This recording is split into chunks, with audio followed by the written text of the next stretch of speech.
Welcome to Stratford Literary Festival, and my name is John Jeffries. We were very disappointed that we had to cancel this spring's festival because of COVID-19 outbreak, but we thought we'd bring you a taster of some of the events you would have enjoyed. So welcome to Stratford Goes Virtual. I'm delighted today to introduce Simon Reid-Henry, author of Empire of Democracy, The Remaking of the West Since the Cold War, 1971 to 2017. Simon's academic background is in geography, but he draws heavily upon political science and history to inform the range and breadth of his writing. In Empire of Democracy, he constructs an extraordinarily exciting, enticing, and innovative panorama of these tumultuous years, full of probing insights and wonderful portraits of key players, from Jim Callaghan to Ross Perot, and from Francois Mitterrand to Dick Cheney. By establishing, too, the context for the political crises of the contemporary world order, he also enables us to better understand the enormous domestic and global challenges of 2020 and beyond. Colossal, the Sunday Times, and monumental, the Irish Times, Empire of Democracy is required reading for anyone seriously interested in the state of global politics today. Simon, why did you begin your study as far back as 1971? Thanks, Jonathan. Well, it's a real pleasure to be here with you virtually. It's such a good thing to be able to speak to people, despite the fact that monumental things are happening in all our daily lives right now. And of course, you know, the book doesn't and can't predict something like this, but I hope it does at least explain something of the way in which we were prepared or not prepared for it. The book starts in 1971 for a number of reasons. If you look back to that year, there's so many things going on. You've got in the United States, really the high point of the anti-Vietnam marches, 500,000 people on the streets in Washington around that May Day. You've got events happening in Europe as well, a whole series of quite radical protest movements taking off in countries like Italy and Germany. You've got really the beginnings as well of a shift, if you like, from the optimism of that era of civil rights from the 1960s, and of course so much bound up in that year 1968, just shortly before, to the slightly more fraught and tense atmosphere of the 1970s to come. Civil rights giving way to black power in that sense, but also, of course, to the whole range of movements that were organized and influenced by that post-civil rights moment, feminism, the gay rights movement, and so on. So you've got this incredible tumult that really comes together around that year. But of course, it's not just about the events that happen in one year. And one of the principal arguments I try to make in the book is actually that, really a great deal can happen absent particular one-off events, the ending of a war, for example, that we associate with 1945 and all those changes, absent revolutions. 1971 stands out as a year at the very peak of changes and transition. And if I was to point to one longer term set of transformations taking place around then, it would really be the beginning of this sort of cusp of declining inequality that the Western liberal democracies had seen throughout so much of the 20th century, certainly in the post-war era, reaching its bottom and beginning to creep back up again, so that we have this era where really social struggles are once again beginning to become sharpened and accentuated. And the book then becomes an exploration of how do our existing institutions, our ideals, our values respond to those sharpening social and political transformations. So what do you actually think goes wrong in the 1970s, Simon? Because we often see it as the end of the post-war consensus. I mean, why do things go so dramatically wrong, do you think? Well, that's right. And actually, in many ways, it's a case of what has gone so well beforehand. I mean, the Western welfare state has functioned incredibly well in lifting people out of poverty, in, as I was mentioning before, constraining the highs and the lows of a social structure so that there was greater scope for political agreement, for some degree of collective political will to achieve the institutional changes, things like the NHS and so forth, that we value so much today. But that's, of course, incredibly expensive. And by the early 1970s, in the context of what becomes an intense global economic crisis, really the Western liberal democracies in Europe, in America, but also in Australia and New Zealand, reach the limits of that system. And there's not much else to fall back on. This is the problem. And so the challenge becomes, how do we reinvent the political institutions we live by when, you know, we don't have the answers to hand? The stagflation was the classic problem of the 1970s. For listeners who don't know what that would be, that's when you have rising unemployment and rising inflation at the same time. There was simply no tool in the Western liberal democracies toolkit that could address that. So you have this moment of actually wonderful political openness, which could have gone so many different ways, and does go a particular way. It goes the way of prioritizing a smaller state, prioritizing the values of individualism over public movements and affinities, and it goes the way of, you know, what becomes the less fair model that we've known since the 1980s and onwards. Do you think there's somehow almost an inevitability then to Reagan and Thatcher, given what you've just said? No, actually, I don't think there is at all, and I hope this comes out in the book. I mean, really, the book is a story of choices, and the ones that we chose to make at a particular moment. Now, that's partly a function of individuals and which politicians were in power, and of course, we could play a kind of game of what if somebody like Donald Trump had been in the White House during those years. But in addition to it being the choices of individuals, it's really about what society understands to be possible at any one particular moment. In the 60s, for example, it was possible to think of high rates of income tax as quite normal and standard. In the US, it was above 90%. Today, that would seem completely impossible, even in the context of the COVID-19 crisis, where we're struggling to find the public funds required to address it. So I think it's really about this matter of choices and how individuals, but above all societies, understand those choices to be possible or not possible. Do you think there are any similarities between the 1970s and today? Because in the 1970s, you write very eloquently about fears of terrorism, a sense that the free market is not benefiting everybody equally, and also a great disillusion with our politicians. Do you think there's any similarities between where we started and where we are today? Yeah, I mean, I think there are certainly similarities at the level of these both being moments of transition and transformation.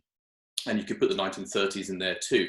But I think it would be important to recognize that they're not all the same type of moments of transition. In the 1970s, really the big issue was the state. The state was too big. If anything, the moment that we have now is the opposite of that. The market is too powerful, many would argue. Or at least it limits what we can do at a state level in terms of responding to challenges and crises like the financial crisis before this current crisis. So I think there are definitely echoes between the periods, but I think also there are quite important differences. In a way, we've learned very little if where we are now is just simply back where we were in the 1970s. However, that being said, I do think there are some choices that were posed to us then, some questions that were posed to us that are being posed once again today. And it really boils down to, how do we want to best govern ourselves? How do we want to maximize both individual freedom, but also a degree of collective security? And that has been the fundamental challenge of democracy through the ages. I think we had a certain set of answers to that in the post-70s period, really roughly up until about now. And I do think that things are beginning to open up again, and that we might see different sorts of answers put forward in the decades to come. Simon, what do you think goes right in the 1980s, and what do you think goes wrong in the 1980s? I think what goes right in the 1980s is actually this wonderful opening of the world, even in the context actually of still being in the midst of the late Cold War. So, you know, for a long period, the world has understood itself to be framed in this very bipolar way, and that bipolarity has been locked in, you know, both by ideology, two competing ideologies of communism and capitalism, and it's been locked into territorially by nuclearization and the threat of what might happen if were one to think outside of that very black and white bound. And globalization in many ways challenges that, and that's the great opening of the period. I think in a way what goes wrong is how we partly choose to manage the consequences of globalization. It's taken to be an opportunity for market expansion, an opportunity for realizing, profits at the corporate level rather than the individual level. And so what we're in a sense getting is the creation of a structure that's very heavy at the top and quite thin at the bottom. And the consequences of that social structure are really, in a way, what plays out in the, really sort of 2000s and onwards era. The 1990s in between is something of an interregnum, because of the political associations with the breakup of the Cold War, and also because of the immediate opportunities that opening up of a large part of the world offers. So the lessons of 1989 become very much, in that case, what we've been doing is right. We need to be doing more of this. And there's a truth in that, but again, it's the way in which those lessons were applied, particularly in the Eastern European countries and in Russia, of course, which was to open up for a less fair model, and to leave questions of political equality very much in the background, and also political accountability.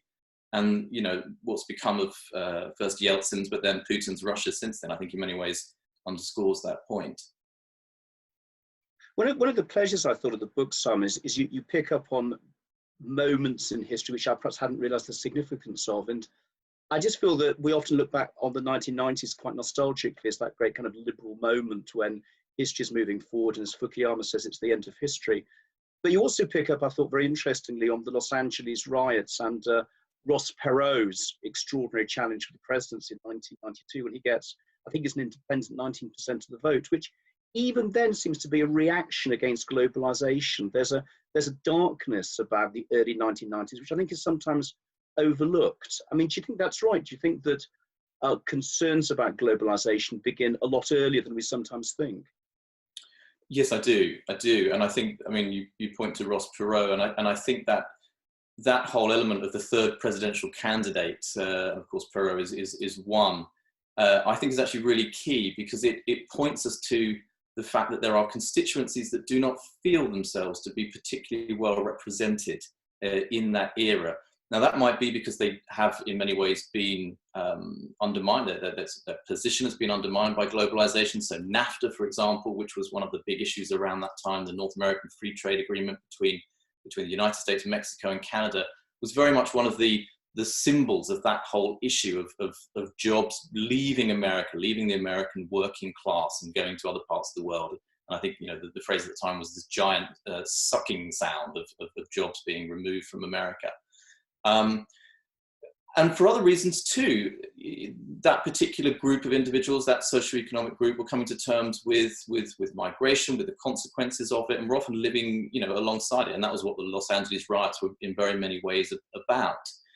And so, though this doesn't really become a feature in US domestic politics until into the 2000s, really, and we're through then to Obama and to the Tea Party and that era. But I think those tensions had been around for a long time, simmering away, and in many ways becoming deeply ingrained, so that when you do get something like, first of all, the Tea Party, and then eventually also Trump, who becomes elected, you have to look back, I think, not to the immediate setting in which that became possible, but back to, as you say, to the 1990s, when the tensions and the concerns and the fears, in many ways, among groups of people were really laid down at a time when everybody else seemed to be thinking that things were going so well.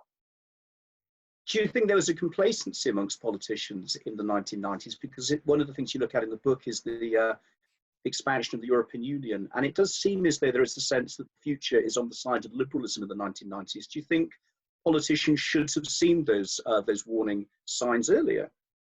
Yeah, I think yes and no. And I think it is easy for us to look back and think that politicians were being complacent, but we put ourselves back in their shoes with what was possible to know at the time. And it might well be that we would also feel that history was very much on our side. And I think there was a sense that people did feel that.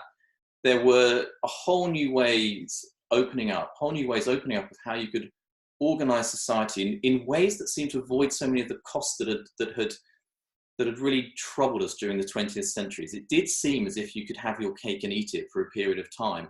And I think which politician would not buy into that during the period? Particularly, actually, the social democratic politicians of the era. So here we are looking at the Blairs, at the Schroders, and of course Clinton as well. Because really the 1990s is their epoch. I mean, we might think of the 1980s as the decade of conservatism, But the 1990s was when the Social Democrats really felt that a great burden had been lifted off them. They no longer felt that they had to struggle at the electoral booth with having to represent just one very particular socioeconomic class. All of a sudden, they could appeal across class because of various sorts of ideas that were very handy to them. The sense that there was a rising tide that was lifting all boats. The sense that in so many ways, there were connections between individuals who were socially mobile across all different social groups during that period. And that opens up new sorts of political dynamics and new political arguments, which I think were very convincing at the time, and in many ways had a lot of good points about them. So the Blair government, for example, was very good around addressing issues of race in the UK and social mobility more broadly. But they were issues that, if you like, worked well in the good times. And post-2001, first of all, with the 9/11 events, and followed on after that by the financial crisis of 2007-8, all of a sudden, the times are not so good anymore in a broader sense. And that's, I think, when those sorts of answers began to reveal themselves to have certain flaws. Why do you think it is that in 2008 you have the election of Obama? Because it seems almost anachronistic that the liberal left, the third way, seems to be on the retreat, and yet you have a two-term Obama presidency, and that seems almost to buck the trend of how history is moving. It does, doesn't it? And I sort of wonder whether, you know, one answers that well through the experience of watching The West Wing, which I'm sure many viewers would have done. Obama was a number of things, but one of the things that he was a response to 2 terms of George Bush, and in particular to concerns about the civil liberties infringements that had taken place during the response to 9/11. So, you know, this would be things around the Patriot Act, for example. Many of the things that we're discussing again today around, for example, questions of downloading different applications to address the problem of COVID-19 and questions of how much we trust the companies behind that. That lack of trust in many ways was, I think, really intensified during the Bush years in America. And I think that's a large part of what drives people to Obama at the time. There are also, of course, other answers around changing demography and so forth in the US. So one of the pleasures of the book, I thought, was there are so many pen portraits of leading politicians and thinkers and activists. Is there one who particularly stood out for you because of their impact, or simply because they interest you and intrigue you as an individual? Well, so one individual, I mean, it takes it back a little bit to the 1970s and helpfully, I think, away from, you know, some of what we've been discussing in terms of the economy, which is really only one dimension of the book.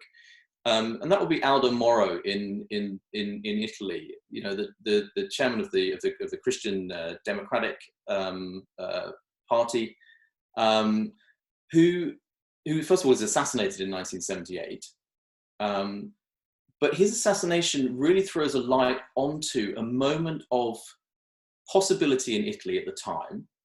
And so the reason that Aldo Moro is interesting is because he was somebody who was prepared to talk to the Communist Party, the PCI, in Italy. And as a result of that willingness to talk to them, and the fact that the communists had achieved an astounding result in the elections just briefly before, they had nearly 30% of the national vote, and were on the brink of becoming actually a governing party of power in Italy's coalition system, made him such a fascinating figure at the time of this ideological divide between East and West, because nobody liked that fact less than the Soviets and the Americans at the time, and they both were very clear about that. And so he posed really a threat to that bipolarity of the Cold War already in the late 1970s.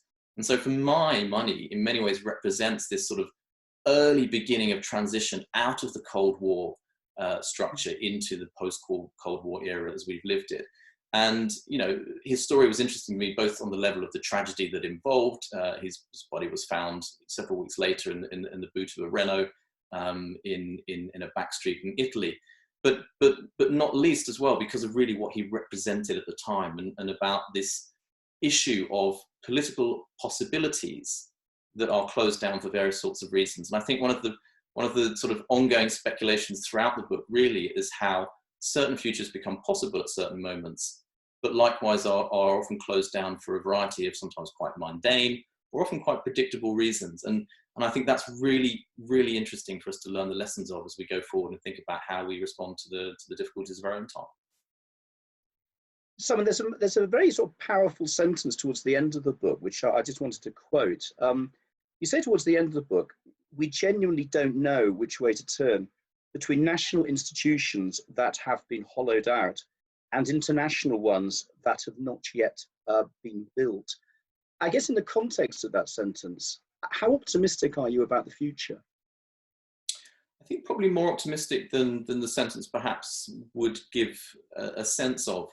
I am optimistic for the same reason that I think there are always openings and opportunities, and, you know, as people say, never let a good crisis go to waste. I think that's true, but really what the lesson of that truism is that it depends who's capable of seizing it and willing to seize it at the time. I think at the moment we are in a situation where we are seeing the difficulties we all experience when certain national sets of institutions, you could call it the welfare state, you could also think about it in any level, really, the health system, the education, aren't quite working in the way they should. We could think of different reasons. We might come to different reasons about why that is, but nonetheless, they don't provide everything that we need them to provide in our current moment. We need our education system to provide us with skills that are broader, really, in many ways than we are able to give individuals at the moment. We have a coming automation of work in all of the liberal Western democracies, which is going to intensely challenge the ways in which the welfare system operates. You know, if you can only build up a welfare system by people being in labour, the fact that it's computers and robots doing a lot of the work is going to be a problem. So we have some really big challenges before us as a result of the inability, really, of national systems to catch up with the 21st century. But in many ways, that's to be expected. You know, large ships of state do not turn on a dime.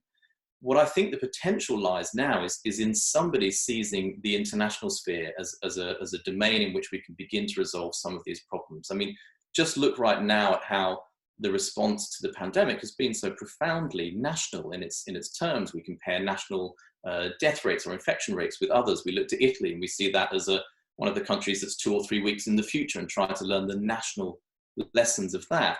But really what we should be learning, I think, are the international vulnerabilities that we all experience to something like this, and think about how we might begin to change our models of international cooperation, where, for example, has the UN been in any of this discussion?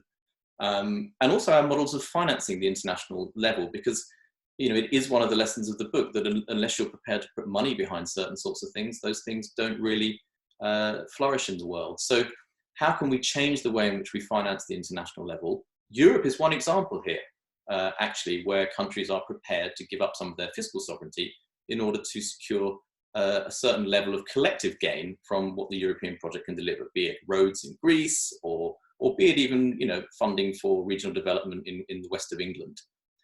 But that requires that countries come together to commit the funds. And I think that's really the step that would need to be taken now internationally for us to really flourish going forward. So is that a way in which we could regain our self-confidence? Because it does seem as though this has been a very unself-confident decade. Is that how we get back to feeling positive about the future? It does, doesn't it? I mean, I think it's been a decade where there seems to be one crisis after another, and we seem to have just picked up from the previous one, and then we're thrown into another. So, you know, we had the crisis of the euro from 2011 and onwards. You know, no sooner are European countries out of that than suddenly there's Brexit, which comes along to challenge things again. No sooner are we dealt with Brexit, and who talks of that these days, than suddenly we're worried about a global pandemic. But amidst all of that onslaught, I think we have to try and stop and stand still and ask, well, why is it that in each of those cases we seem unprepared somehow, or at least institutionally ill-equipped to adapt? And I think when we ask those questions, then we start to come up with some answers from which we might find a more confident worldview, which is one to say, well, actually, what all of these things boil down to is the common character of international challenges in the 21st century, and our inability, really, with a 20th century institutional set still, to respond to those. And the answer from that for me has to be, well, then we have to look to the international domain and try to build that up a bit more. I mean, looking forward to the 2020 presidential election, it seems to be extraordinary that, you know, the Democrat Party are likely to run a 77-year-old who first, I think, stood for the primaries back in 1988. I mean, do you think the fact that Joe Biden will get the nomination suggests the kind of the redundancy of the third way, that they're no longer able to come up with ideas? And do you think he's got a chance of winning? I think he certainly has a chance of winning. You mentioned looking forward to the 2020 presidential election. I don't know how much I'm looking forward to what that would be, but I take your point. No, I mean, I think in the US at the moment there's such a specific set of circumstances which relate partly to the Democratic Party and where it finds itself, its recent history, the replays of the last two elections, and of course to what has been now 3 years after Trump. So I think it's incredibly hard to know what will happen, especially when, if we'd had this conversation 3 months ago, we wouldn't have had any inkling of something like this current pandemic and the global lockdown it's led to coming along, which of course in many ways shifts the deck in the favor of Trump, who loves a good crisis to sow disinformation and confusion, and that helps fire up his particular base. So I think it's very hard to predict. I think what we will see though is some sense of reaching for some of the larger, more structural questions that I've been raising in the book and that we've been touching upon a little bit today. In the kind of platform. I mean, you go back through so many domestic manifestos of recent years, not just in the US, but in Europe and other countries, and European countries and others too. And it's very hard to see anything more than a gesturing at global problems, which of course through migration, through global levels of inequality, through challenges like the environment, which again is something we really ought to be talking about right now, are fundamentally global in character, and yet there is no real domestic political response to that. And I think that's the mistake of the past couple of decades, if you will. And I do think that will start to become something that is addressed in the domestic political vernacular, that it needs to be raised within, if we're all to sit down and actually decide, yes, that is something I'll vote for, or that is something I won't vote for. So might the pandemic provide some opportunities, you think, for the recreation of a liberal global order? I think it certainly creates opportunities for rebuilding, whether it's a form of liberal internationalism which is rebuilt, which has its supporters and its critics, whether it is something different. It certainly will be different, because I don't think with US leadership being what it has been, there's very much likelihood of a return to a US-led global order, for example, which has really actually been one of the fundamental pivot points of that whole era that I've been describing in this book. There will be a shift towards the East and to Asia. So it's about how we manage that more multilateral order. And I think there probably won't be a system per se, but that makes it all the more important that we do have certain rules that we can abide by, and a commitment to locking ourselves into, not an economic stasis as we have shown we're willing to lock ourselves into, but some form of collective decision making. For decades, the General Assembly has not been that, but we might want to think about what something that could do that would look like. Simon, I think you're speaking to us today from Oslo. So what's it like in Oslo with the current lockdown? How are you doing out there? So I suspect we are one of those countries that is a few weeks in your future, in the UK. So there's been a relaxation, as across a lot of Europe actually this week, hasn't it? Of some of the rules related to the lockdown. So preschoolers have gone back this week. First year junior schools, or first years junior students have gone back. Things are opening up. So there are still limits on how many people can meet, and that we all have to stand 2 meters apart from each other still. But things don't seem quite so difficult here. I suspect there may be reasons in the book that explain partly why that is. Well, thank you so much. Thank you, Simon, and thank you for watching.